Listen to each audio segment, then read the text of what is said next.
todos. De paz gloriosa de Deus seja na vida de cada um. Amém.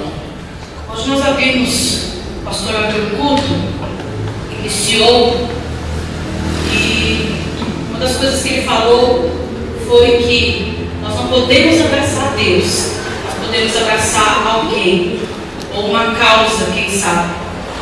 E nós estamos aqui, o presbítero Odair, juntamente com a sua esposa, a diaconisa Fátima, tem feito um trabalho grandioso, trazendo crianças daqui perto da aclimação,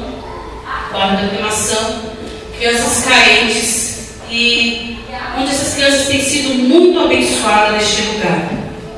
Só que hoje algo nos comoveu, porque quando a irmã Fátima, juntamente com o Odair, foi buscar essas crianças,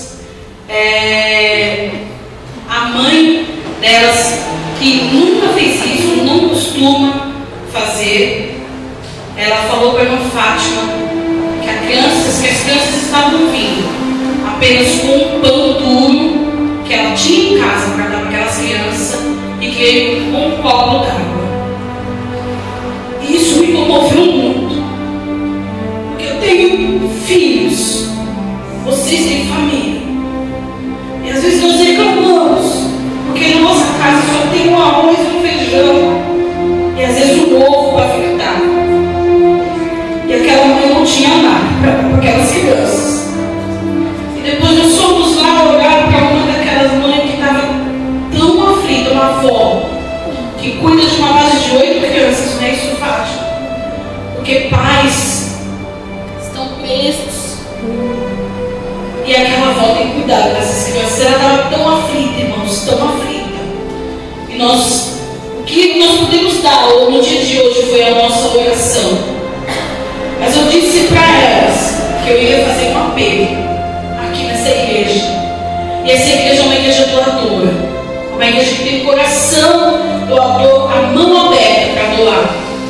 Eu gostaria nesta noite de pedir a vocês, nós já ganhamos uma caixa de leite. Eu gostaria de pedir para vocês, nessa semana, até sábado, nós vamos estar recebendo. Se você quiser dar uma cesta básica fechada, traga a cesta básica fechada. O que você puder doar. No domingo pela manhã, o Odair vai estar buscando as crianças, e depois, ao retornar, nós iremos levar esses alimentos. Só que eu não quero que fique só agora, dessa vez, nesse domingo, que todo mês nós possamos fazer isso. E se você quiser ir até aquele lugar, eu gostaria que você fosse, para você ver com os seus olhos o que eu estou falando. Porque eu particularmente, não aguentei ficar em uma das casas. Eu não aguentei. Falei, Fátima, eu não aguento